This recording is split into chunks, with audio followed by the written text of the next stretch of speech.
পল্লবী কলেজের তাসির রহমান ইটুল। এরপরে উপস্থিত থাকবেন ফারহানাত, তাসনিম, নীরব হোসেন, সাইফুল ইসলাম, হাবিবুল্লাহ বাহার কলেজ, সিদ্ধেশ্বরী কলেজ। এরপরে ঢাকা মহানগর উত্তরের উপস্থিত থাকবেন মিম আক্তার, সাবিকুল নাহার, জুই, সিজুলি আক্তার, নাজমুল ইসলাম আকাশ, আমিনুল ইসলাম, তাহমিন আবদুল্লাহ সহ।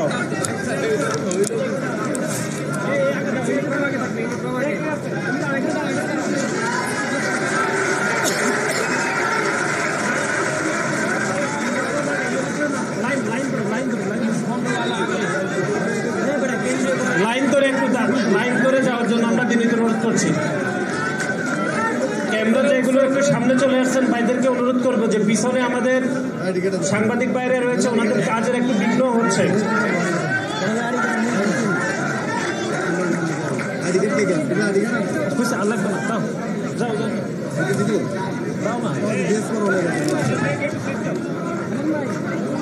সবাইকে লাইনে দাঁড়িয়ে ফর্ম নেওয়ার জন্য আমরা বিনীত অনুরোধ করছি।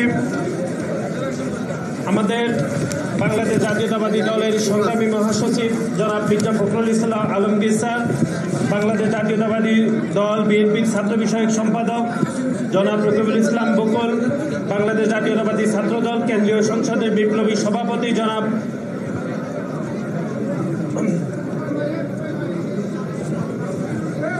রাকিবুল ইসলাম রাকিব সহ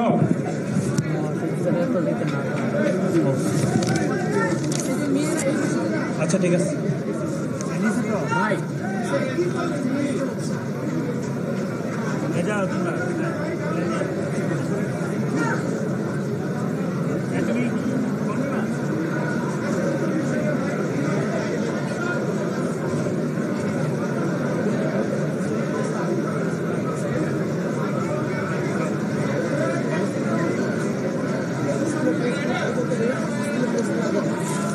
আমরা একটু দ্রুত শেষ করব।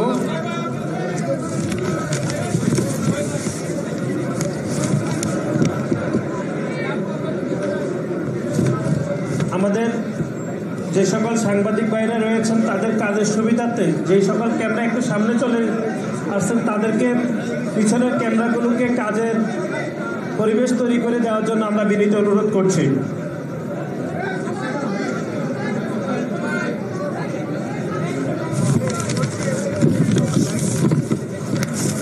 আমাদের মধ্যে আরও যারা বিশেষ অতিথি হিসাবে উপস্থিত রয়েছেন, ঢাকা মহানগর দক্ষিণের সংগ্রামী আহ্বায়ক রফিকুল আলম মজনু এবং সংগ্রামী সদস্য সচিব তানভীর আহমেদ রবিন এবং ঢাকা মহানগর উত্তরের সংগ্রামী সদস্য সচিব মোস্তফা জামান ভাই থেকে সদস্য ফরম নেওয়ার জন্য আমরা বিনীত অনুরোধ করছি।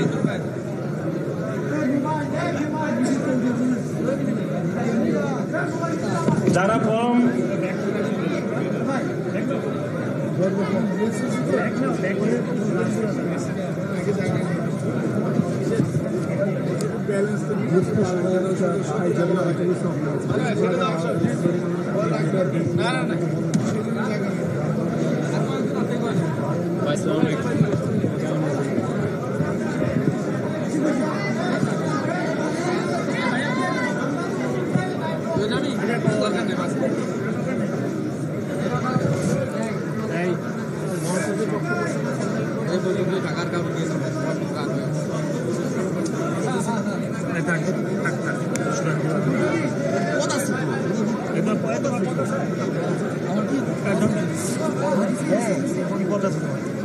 জায়গা নেই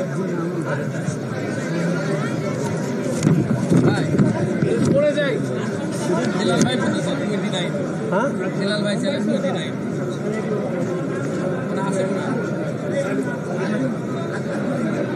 আর যারা এর বাইরে যারা উপস্থিত আছেন তাদেরকে আমরা সদস্য ফরম দিয়ে দেব। দ্রুত দিয়ে দেন রাকিব ভাই, দ্রুত দিয়ে দেন, শেষ করে। আর 3-4 জন আছে, স্যার 3-4 জন আছে, স্যার গেছে না করা যায়।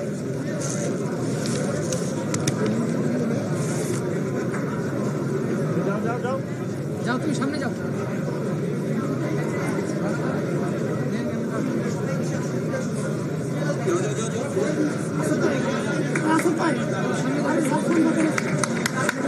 আমাদের আমাদের মঞ্চের সম্মানিত অতিথিবৃন্দকে আমরা একটু চেয়ারে বসার জন্য বিনীত অনুরোধ করছি। যারা ফর্ম নিয়ে আসছেন তারা পিছনে একটু দাঁড়াবেন, আমরা ছবি তুলব।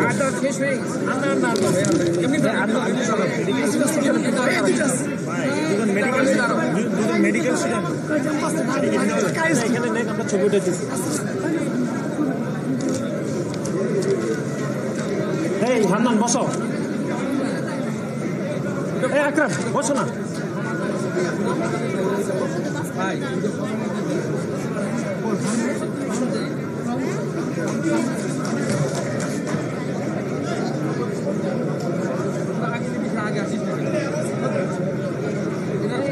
যারা ফর্ম নিয়েছেন তারা ফর্ম হাতে নিয়ে একটু দাঁড়ান, আমরা ছবি দ্রুত শেষ করে দিচ্ছি।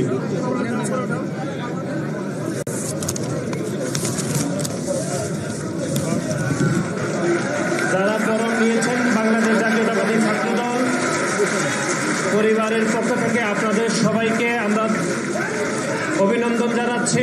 আমরা বিশ্বাস করে বাংলাদেশ জাতীয়তাবাদী ছাত্রদল গণ অভ্যুত্থান পরবর্তী সময়ে যে 21 শতক উপযোগী একটি মেধাভিত্তিক ছাত্র রাজনীতি বিনির্মাণ করতে চাই, সেখানে বাংলাদেশ জাতীয়তাবাদী ছাত্রদলের প্রত্যেকটি সিদ্ধান্তে আপনারা অংশীদার হবেন এবং বাংলাদেশের গণতান্ত্রিক আন্দোলন, এদেশের মালিকানা এদেশের মানুষের হাতে ফিরিয়ে দেওয়া এবং সাধারণ শিক্ষার্থীদের অধিকার আদায়ের জন্য আপনারা শিক্ষার্থীদের পাশে থাকবেন বলে আমরা প্রত্যাশা করছি। এবং পরিশেষে বাংলাদেশ জাতীয়তাবাদী ছাত্রদলের পরিবারের পক্ষ থেকে আপনাদের সবাইকে আমরা শুভেচ্ছা জানাচ্ছি। সবাইকে ধন্যবাদ। আপনাদের সবাইকে দ্রুত মঞ্চ থেকে নেমে যাওয়ার জন্য আমরা বিনীত অনুরোধ করছি। ওকে ওকে, এক সেকেন্ড প্লিজ।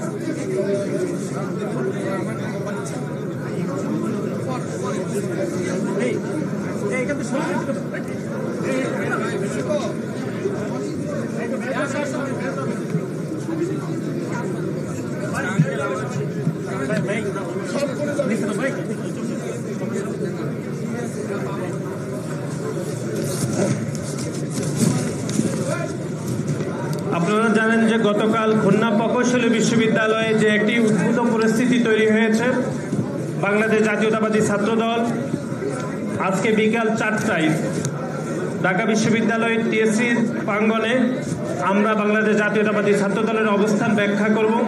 সেখানে আপনাদের সবাইকে আমরা আমন্ত্রণ জানাচ্ছি টিএসসিতে বিকাল 4টায়। ঢাকার 4 মহানগরের সদস্য ফরম বিতরণ, সদস্য নবায়ন এবং গণহুকুম ধারার ছাত্র রাজনীতি শীর্ষক আলোচনা সভায় প্রধান অতিথি হিসাবে বক্তব্য রাখার জন্য বিনীত অনুরোধ করছি বাংলাদেশ জাতীয়তাবাদী দল বিএনপির সংগ্রামী মহাসচিব জনাব মির্জা ফখরুল ইসলাম আলমগীর স্যারকে বক্তব্য রাখার জন্য বিনীত অনুরোধ করছি।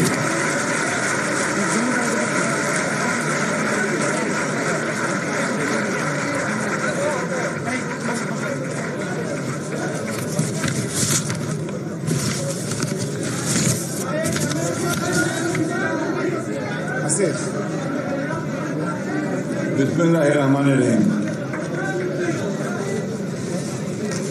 বাংলাদেশ জাতীয়তাবাদী ছাত্রদল আজ যে আয়োজন করেছে সদস্য পদ ফর্ম বিতরণ এবং একই সঙ্গে সদস্য নবায়ন, গণ অভ্যুত্থান পরবর্তী বাংলাদেশের নতুন ধারার ছাত্র রাজনীতি শীর্ষক আলোচনা, এই সভার সংগ্রামী সভাপতি বিগত ফ্যাসিস্ট শক্তির বিরুদ্ধে আন্দোলনে যে নেতৃত্বের ভূমিকা পালন করেছে ছাত্র দলের সভাপতি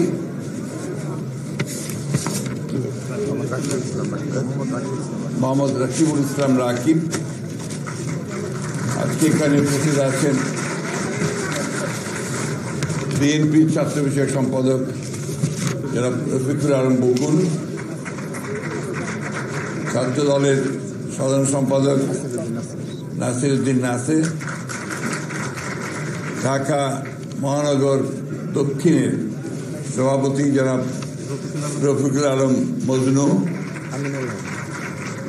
উত্তরের সভাপতি যারা আমিনুল হক এবং দক্ষিণের সাধারণ সম্পাদক তানভীর আহমেদ রবিন, সাধারণ সম্পাদক উত্তরের মুস্তফা জামান সাহেব, এবং আজকে ছাত্র দলের কেন্দ্রীয় নেতৃবৃন্দ এবং আমার সামনে উপস্থিত ছাত্রদের মহানগরীর লড়াকু সৈনিকেরা, ছাত্র দলের সদস্যবৃন্দ, আসসালামু আলাইকুম। আমি প্রথমে একটা ধন্যবাদ জানাতে চাই। ধন্যবাদটা হচ্ছে অনেকদিন পরে আমি যে কথা নিয়ে প্রায় বলতাম, উত্তর দক্ষিণ স্লোগানটা আমাকে শুনতে হয়নি। এটা একটা বিরাট লিপ ফরওয়ার্ড। আমি মনে করি এটা একটা সংস্কৃতির ক্ষেত্রে, কালচারের ক্ষেত্রে ছাত্র দলের এটা একটা অনেক বড় একটা উত্তরণ। আমি আশা করব যে এই ধরনের পজিটিভ বিষয়গুলোকে নিয়ে তারা আরো কাজ করবে। খুব ভালো লেগেছে, একটা অত্যন্ত সুশৃঙ্খল একটা আয়োজন এখানে করা হয়েছে, সেই জন্য ধন্যবাদ। ধন্যবাদ জানাচ্ছি এই জন্যে যে তারা শুরু করেছে নতুন ছাত্র ছাত্রীদেরকে দলের মধ্যে অন্তর্ভুক্ত করবার। এটা নিঃসন্দেহে একটা অত্যন্ত ইতিবাচক একটা কর্মসূচি। আমি মনে করি যে এই কর্মসূচির মধ্যে দিয়ে ছাত্রদলের পরিসর আরো বাড়বে এবং জ্ঞান চর্চার পরিধিটা আরো বাড়বে।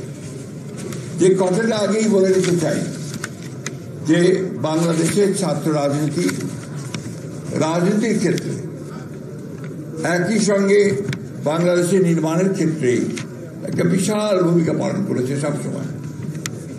এই দেশে যা কিছু মহৎ, যা কিছু মহান, তার অর্জন কিন্তু ছাত্রদের হাতে।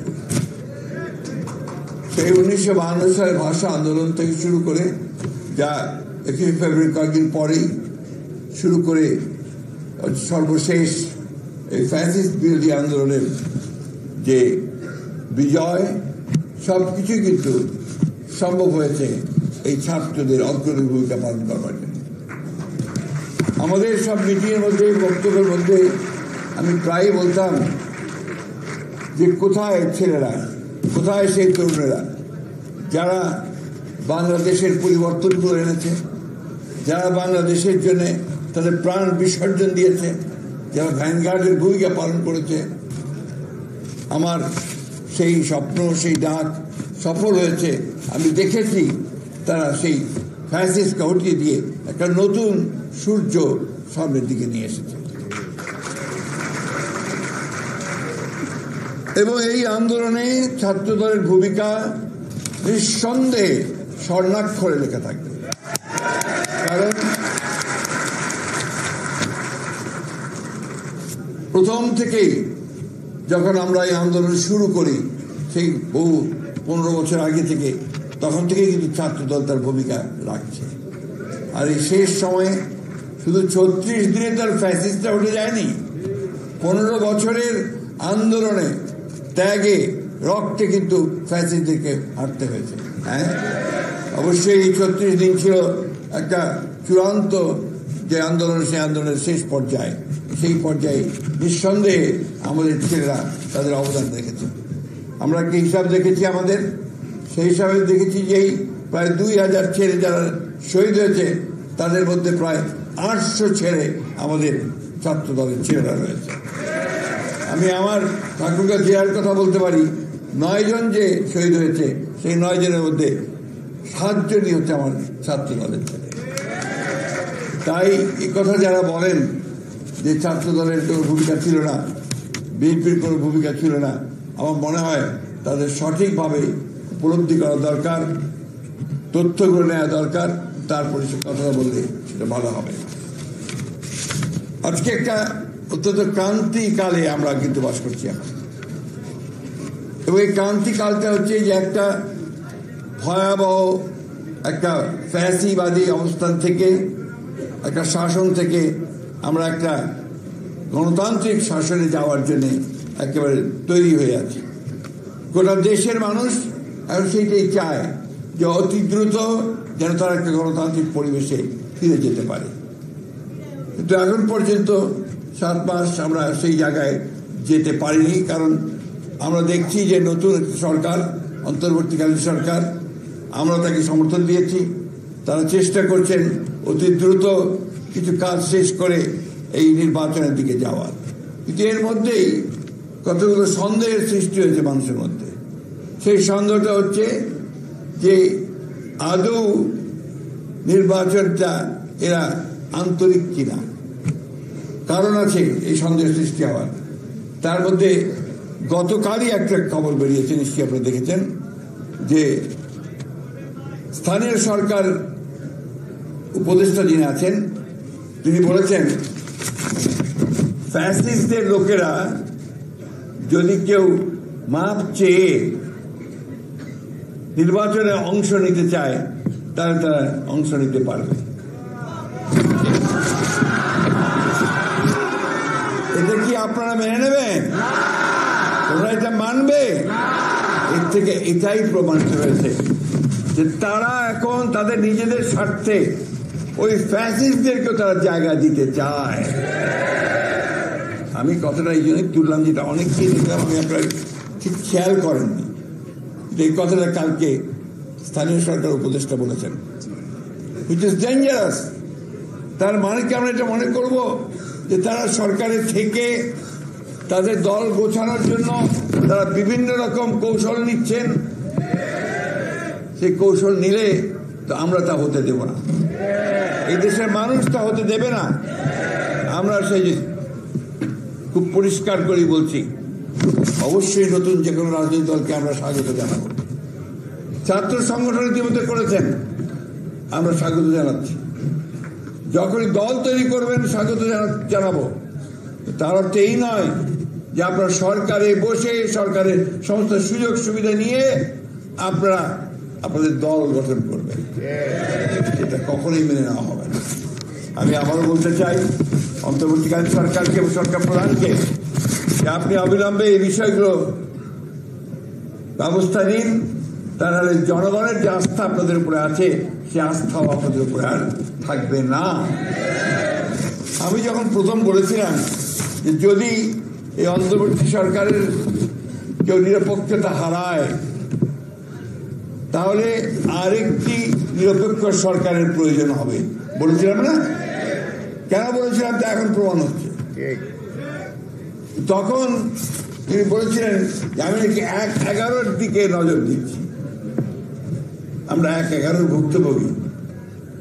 1-11 যারা তৈরি করেছে তারা টিকতে পারেনি মানুষের কাছে। আবারও হুঁশিয়ার করে বলে দিতে চাই, যদি আবার কেউ সেই 1-11 কথা চিন্তা করেন, গণতন্ত্রকে বিসর্জন দিয়ে আবার সেই একদলীয় শাসন বা ফ্যাসিস্ট আন্দোলন, ফ্যাসিস্ট সরকারের দিকে যেতে চান, তাহলে কখনোই জনগণ তা মেনে নেবে না। আমি ছাত্রদের উদ্দেশ্যে একটা কথা বলছি, আমাদের ছাত্রদের ক্ষেত্রে একটা কথা আমাদের সবসময় মনে রাখতে হবে যে জ্ঞানের কোনো বিকল্প নেই। জ্ঞান চর্চাটাই হচ্ছে আমাদের মূল লক্ষ্য হতে হবে। তখনই আমরা অত্যন্ত ভালো দল গঠন করতে পারবো যখন আমরা জ্ঞান অর্জন করতে পারবো। আমরা গোটা পৃথিবীর ছাত্র রাজনীতির ইতিহাস জানতে পারবো, যখন পৃথিবীর রাজনীতির ইতিহাস জানতে পারবো, যখন আমরা বিভিন্ন পরীক্ষায় উত্তীর্ণ হয়ে কোয়ালিফাই করে আমরা রাষ্ট্র পরিচালনার দায়িত্ব নিতে পারবো। এই বিষয়গুলো কিন্তু আমাদেরকে সবচেয়ে বেশি গুরুত্ব দিতে হবে। কি সমস্যা বাবা? এখন এই কথাগুলো আমি বারবার এই জন্য বলছি যে আমাদের শুধুমাত্র ওই আন্দোলন, শুধুমাত্র আপনার সংগঠন এটা বললেই চলবে না। সেই সংগঠনকে শক্তিশালী করার জন্য আমাদেরকে অবশ্যই জ্ঞান চর্চাটা করতে হবে, এবং জ্ঞান চর্চাই হবে আমাদের এই প্রতিষ্ঠানের মূল কেন্দ্র। তাহলে আমরা কিন্তু আমরা এগিয়ে যেতে পারবো না। সেই জন্যই যারা মেধাবী তাদেরকে সামনে আনতে হবে, জানতে হবে, প্রতিটি বিষয় সম্পর্কে ধারণা থাকতে হবে। আমি নিজে ছাত্র রাজনীতি প্রোডাক্ট। আমি সে অনেক আগে, তোমাদের বহু আগে, 60-এর দশকে আমি ছাত্র রাজনীতি করেছি ঢাকা বিশ্ববিদ্যালয়ে। আমাদের সময়ে আমাদের সংগঠন সেল তৈরি করতে, স্টাডি সেল, পড়াশোনার জন্য সেল গঠন করা হতো। সেখানে পড়াশোনা হতো, পরীক্ষা হতো, তারপরে প্রমোশন হতো। পদের প্রমোশন নির্ভর করত যে আমি কতটুকু জানি তার উপরে।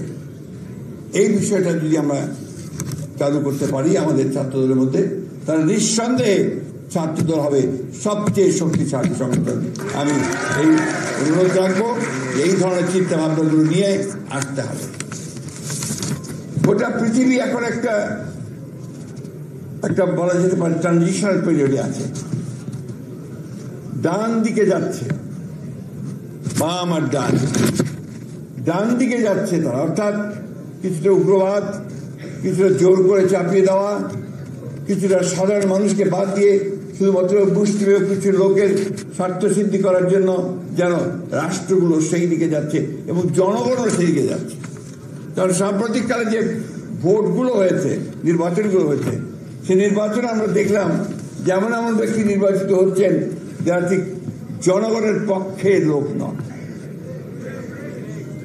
আজকাল তোমরা খেয়াল করে দেখবে যে আলোচনা হয়, যে কথাবার্তা হয়, সেখানে সাধারণ মানুষের কথা খুব কম থাকে।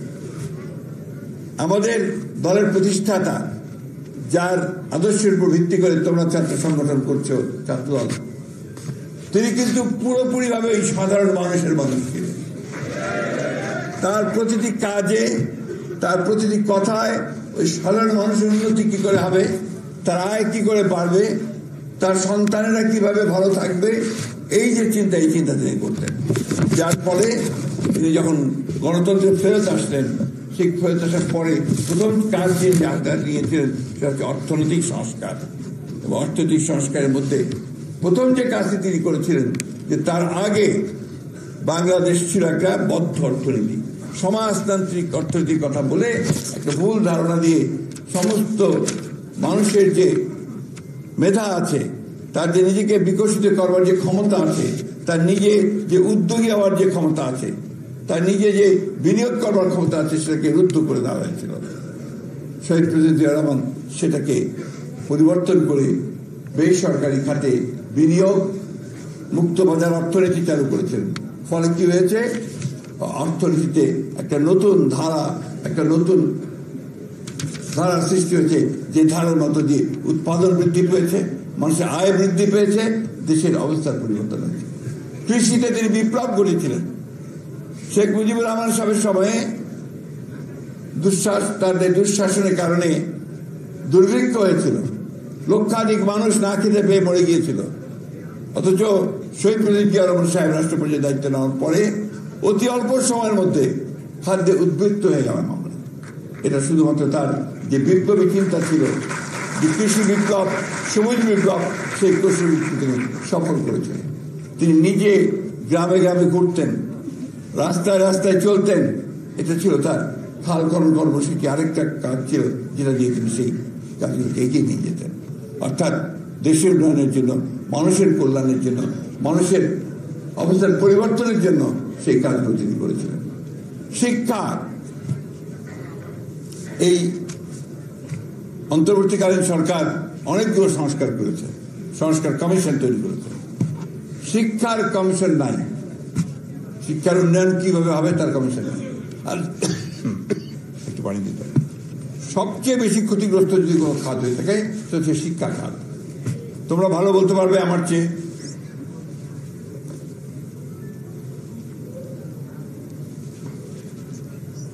আমাদের ছেলেরা এখন এমবিবিএস পাশ করে বিদেশে সরাসরি ভর্তি হতে পারে না, কারণ তারা মনে করে যে এখানে এমবিবিএস পাশ, যেটা এমবিবিএস পড়াশোনা হয় সেটা সঠিক হয় না। আমাদের ছেলেরা যারা এখান থেকে মাস্টার্স করে যায় বিদেশে পড়ার জন্য যেতে হবে, তাদেরকে আবার ল্যাঙ্গুয়েজ টেস্ট দিতে হয়, বিভিন্ন রকম টেস্ট দিতে হয়, দিয়ে তারপরে তারা যায়। অথচ এর আগে ছিল এই বিষয়গুলো ছিল না, কারণ শিক্ষার ব্যবস্থাটা এমন ছিল যাতে করে সত্যিকার অর্থেই একটা ছাত্র সে যেন সর্ব বিষয়ে একটা পারদর্শিতা অর্জন করতে পারে, সেই কাজগুলো তারা করেছিল। এবং এটাকে কতদূর গুরুত্ব দিয়েছিলেন শহীদ প্রেসিডেন্ট জিয়া রহমান। তিনি মেধাবী ছাত্রদের নিয়ে সমস্ত প্রতিষ্ঠান থেকে তিনি জাহাজে করে সমুদ্র দেখতে নিয়ে গিয়েছিলেন। সমুদ্র শুধু দেখার জন্য নয়, ওইখানে বসে যে সমুদ্রের নিচে কি সম্পদ আছে, সমুদ্র যে কি একটা বিশাল একটা অঙ্গন ক্ষেত্র, যেখান থেকে বাংলাদেশের অর্থনীতির পরিবর্তন হতে পারে, যেটাকে এখন বলা হচ্ছে যে ব্লু ইকোনমি বলা হচ্ছে না। এই ব্লু ইকোনমির মূল এই সমুদ্র। সে কবে, সেই 78 সালে, 79 সালে, 80 সালে শহীদ প্রেসিডেন্ট জিয়া রহমান সেটা দেখেছিলেন।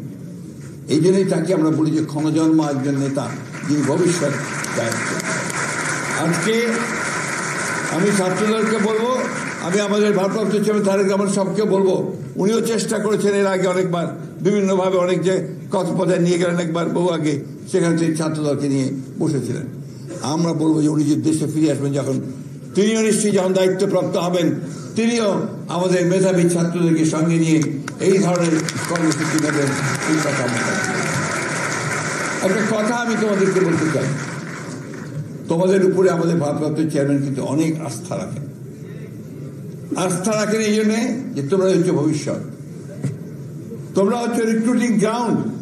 বিএনপি তখনই শক্তিশালী হবে যদি ছাত্রদল শক্তিশালী হয়। বিএনপি তখনই একটা মেধাবী সংগঠন হবে যদি ছাত্রদল একটা মেধাবী সংগঠন হয়। তোমরা লক্ষ্য করে দেখবে যে এখন বিএনপিতে যারা, এই যে তোমাদের বকুল ভাই থেকে শুরু করে যারা আছেন, সমস্ত কিন্তু ছাত্র দলের প্রোডাক্ট।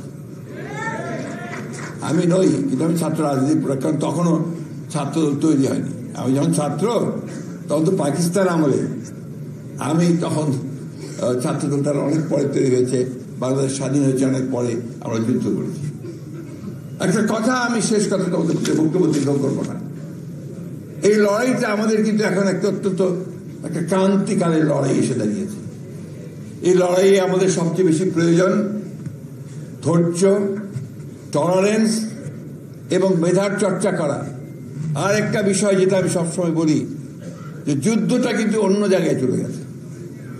যুদ্ধটা কোথায় গেছে? সাইবার ক্ষেত্রে। এখন সাইবার ওয়ার, সোশ্যাল মিডিয়া, এইখানে যে যত বেশি অ্যাক্টিভ, যত বেশি তার অবস্থান, সে তত জয়লাভ করছে। আজকে এই যে আমাদের বিরুদ্ধে বিভিন্ন রকম কথা বলা হয় দলের বিরুদ্ধে, তাই না? আমাদের ছাত্র দলের বিরুদ্ধে বিভিন্ন কথা বলা হয়, দেখবো যে ওরা অতি দ্রুত সেই সমস্তগুলোকে কাজ করে ভাইরাল করে দিয়ে মানুষের মনটাকে অন্যদিকে নিয়ে চলে যায়, ভাবে এটাই বোধহয় সত্যি, তাই তো নাকি? এই কাজটা কিন্তু তোমাদের করতে হবে। এটা তোমরা সোশ্যাল মিডিয়াতে অনেক বেশি অ্যাক্টিভ হও, শুধুমাত্র নিজেদের ছবি দিয়ে, একটা মিছিলের ছবি দিয়ে, পোস্টার দিয়ে কাজটা না করে আসল বিষয়গুলোকে নিয়ে তোমরা কথা বলতে শুরু করো। এটা তোমাদের দায়িত্ব, এটা তোমাদের দায়িত্ব।